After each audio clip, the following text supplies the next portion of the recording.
আসসালামু আলাইকুম, welcome back to my channel Adnan mom লাইফস্টাইলে আপনাদের সবাইকে স্বাগতম।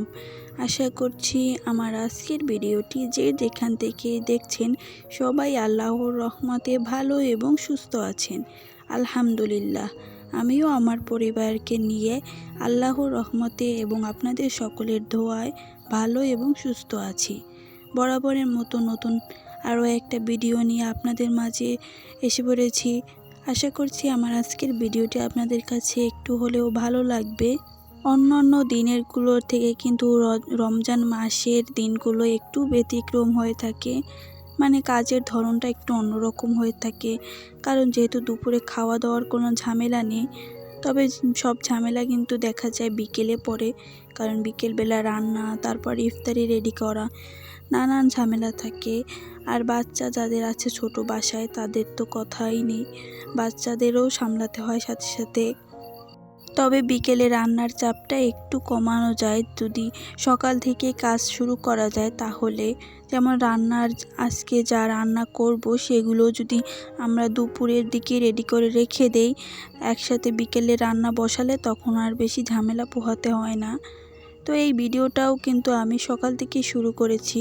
সকালে তো সংসারের অন্য যাবতীয় যেসব কাজকর্ম থাকে ওইগুলো করে নিয়েছি, তবে ওইগুলো আর শেয়ার করতে পারি না। এখন রোজার আসার পর থেকে কিন্তু সংসারের যে গুছগাছের কাজ আছে, বিছানা গোছানো, কাপড় চোপড় গোছানো, ওইসব ভিডিও একদমই করতে সুযোগ পাই না।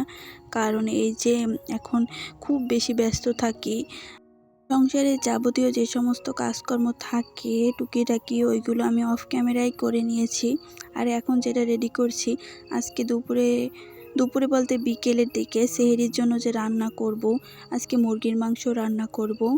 তার জন্য আর কি পেঁয়াজ, রসুন, আদা এগুলোই আর কি গুছিয়ে নিচ্ছি।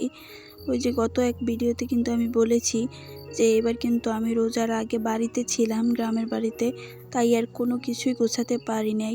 পেঁয়াজ, রসুন, আদা এগুলো কিন্তু একদমই মানে আগে থেকে রেডি করে রাখতে পারি নাই। তাই প্রতিদিন করেই তারপর খেতে হয়।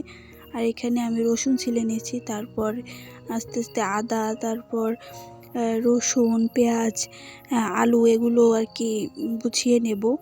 আর আজকে কিন্তু আমি কক মুরগি রান্না করব। আর কক মুরগিটা কিন্তু একটু শক্ত হয়ে থাকে, সেটা কিন্তু এমনিতে পাতিলে রান্না করলে সহজে নরম হতে চায় না, আবার ভালো লাগে না খেতে। নরম হলে আমার কাছে খেতে খুবই ভালো লাগে। তাই কক মুরগিটা যখনই আমি রান্না করি তখনই কিন্তু আমি প্রেসার কুকারে রান্না করার চেষ্টা করি। আর এখানে কিন্তু কিছু আলু কেটে নিয়েছি। রমজান মাসে কিন্তু আমাদের গৃহিণীদের কিন্তু খুবই কাজ করতে কষ্ট হয়ে যায়। রোজা রেখে তারপর সংসারের সব কাজ করতে কিন্তু অনেকটাই কষ্ট হয়ে যায়।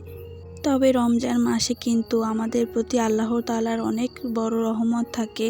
না হলে সংসারের এত কাজ করার পরও কিন্তু আমরা তেমন একটা ক্লান্ত হই না বা অসুস্থ কিন্তু হই না। অন্য সময় কিন্তু কাজ করলে বেশি ক্লান্ত লাগে, কিন্তু রোজার সময় মনে হয় যে এত ক্লান্ত লাগে না। খুশি মনেই সবাই কিন্তু কাজটা করতে পারি।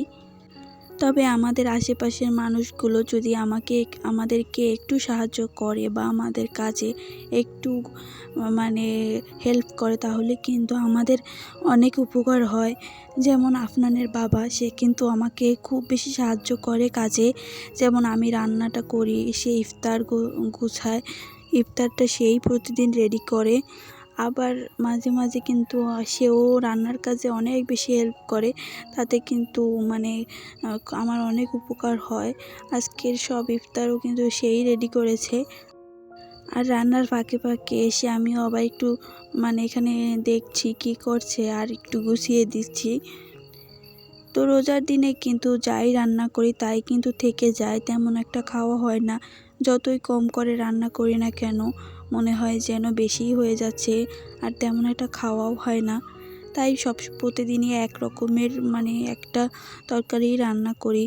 যেদিন মুরগি রান্না করি তো সেদিন মুরগি, আর সবজি তো রোজার মধ্যে কোনো মতেই খাওয়া হয় না। ভাতও যা রান্না করি মনে হয় যেন থেকে যায়, যতই কম করে চাল দেই না কেন। রোজায় এরকমটা কেন হয় জানি না। তো আজকে ইফতার আয়োজনে এগুলোই ছিল আমাদের। তবে বেশি কিছু রাখার চেষ্টা করি না, কারণ ইফতারে বেশি একটা খাওয়া হয় না। শরবতটা একটু বেশি রাখি, যেহেতু পানির পরিমাণটা বেশি লাগে। তবে দেখা যায় এগুলোও কিন্তু সব খাওয়া হয় না। আর এইদিকে কিন্তু আমি প্রেসার কুকারে প্রথমে মাংসটা কষিয়ে তারপর কিন্তু পরিমাণ মতো পানি দিয়ে বসিয়ে দিয়েছি। আর মাঝে মাঝে আমি হাতে মেখে তারপর একসাথে বসিয়ে দেই। আবার মাঝে মাঝে কিন্তু আমি ভালোভাবে কষিয়ে তারপর আমি কিন্তু রান্না করি। দুইটাই কিন্তু ভালো লাগে, তবে মাঝে মাঝে এক এক সময় এক একভাবে রান্না করি আর কি। যাই হোক, এটা কিন্তু ইফতারের পরের ভিডিও। ইফতারের রোজা রেখে সারাদিনে যতটা না ক্লান্ত হই, ইফতারের পর কিন্তু তার থেকেও বেশি ক্লান্ত হয়ে যাই। যেমন এইগুলো গোছাতে, সংসারে কাজকর্ম করতে কিন্তু আর ভালো লাগে না, মনে হয় যেন বিছানায় এখনোই শুয়ে পড়ে থাকি, আর উঠতে ইচ্ছা করে না। তবে সংসারের কাজ ফেলে রাখলে তো আর হবে না, তাহলে সেটা আর করা হবে না।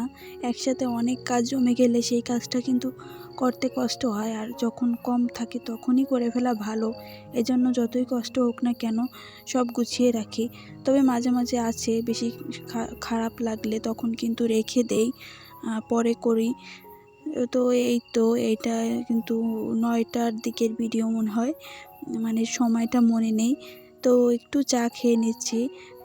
রোজার সময়টাতে কিন্তু তেমন একটা চা খাওয়া হয় না, তবে মাঝে মাঝে একটু একটু খাই। ভালো লাগে খেতে, যেদিন বেশি ক্লান্ত লাগে মনে হয় যেন চা খেলে একটু ভালো লাগবে, তাই আর কি চা খাই। আমার আজকের ভিডিওটা আপনাদের কাছে কেমন লেগেছে সেটা কিন্তু কমেন্ট করে জানাতে পারেন। আজকের ভিডিওটা আর বেশি বড় করব না, আজকের ভিডিওটা এখানেই শেষ করছি। সকলে দীর্ঘায়ু এবং সুস্বাস্থ্য কামনা করে আজকের ভিডিওটা এখানে শেষ করছি। সবাই ভালো থাকবেন, সুস্থ থাকবেন। আল্লাহ হাফেজ।